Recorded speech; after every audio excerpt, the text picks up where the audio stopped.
ئۆپیک پڵەس کە لە چواردە وڵاتی نێوڕێکخراوی ئۆپیک و دەوڵاتی تری بەرهەمهێنی نەوت پێکدێن لە کۆتاییەکانی ساڵی 2016 چوونەتە نێو هاوپەیمانێتیەک بۆ گێڕانەوەی هاوسەنگی بۆ بازاڕەکانی نەوت و ڕێگریکردن لە دابەزینی نرخی ئەو کاڵا استراتیژیە.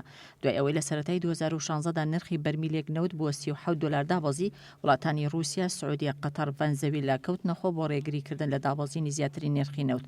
ئەوە بوو لە 16 شوباتی 2016دا گەیشتە ڕێکەوتن لەسەر جێگیرکردنی ئەستی بەرهەمهێنانی نەوت.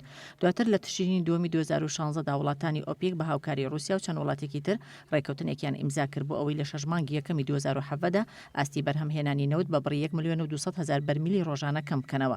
ئەم ڕێکەوتنەش بوو بە بنەمایەک بۆ کاری هاوبەشی وڵاتانی ئۆپیک پڵەس کە لە 24 وڵات پێکدێن.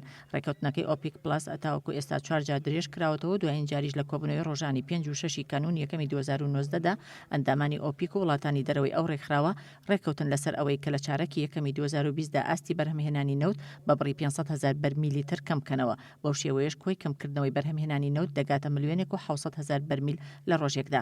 هاوکات بەهۆی ڕێکەوتنەکەی ئۆپیک پڵەس و ئەگەری ڕێکەوتنی ئەمریکا و چین لەسەر جەنگی بازرگانی نێوانیان، نرخی نەوت لە بازاڕەکانی جیهان بەرز بۆەوە و لە هەفتەی ڕابردوودا 68 دۆلاری تێپەڕاند و لە ئێستاشدا لە دەوروبەری 16 دۆلاردا مامەڵی پێوە دەکرێت. لەلایەکی ترەوە بە گوێرەی دوایین راپۆرتی ڕێکخراوی ئۆپیک پێشبینی دەکرێت لە ساڵی 2020دا خواست لەسەر نەوتی خاو بە بڕی 1,080,000 بەرمیلی ڕۆژانە زیاد بکات. بە جۆرێک خواست لەسەر نەوتی وڵاتانی ئۆپیک بگاتە 30,700,000 بەرمیل نەوت لە ڕۆژێکدا. ئەگەرچی ڕێکەوتنەکەی ئۆپیک پڵەس تاوەکو کۆتایی ئاداری 2020 کاری پێدەکرێت، بەڵام بەهۆی بەرزبوونەوەی نرخی نەوتەوە پێناچێت جارێکی تر ئەو ڕێکەوتنە درێژ بکرێتەوە. بۆ پێی ئەلەکساندەر نۆڤاک، وەزیری وزەی رووسیا کە وڵاتەکەی لایەنێکی گرنگی ڕێکەوتنەکەیە، پێشبینی دەکات لە ساڵی داهاتوودا ڕێکەوتنەکەی ئۆپیک بۆ کەمکردنەوەی ئاستی بەرهەمهێنانی نەوت هەڵبوەشێتەوە.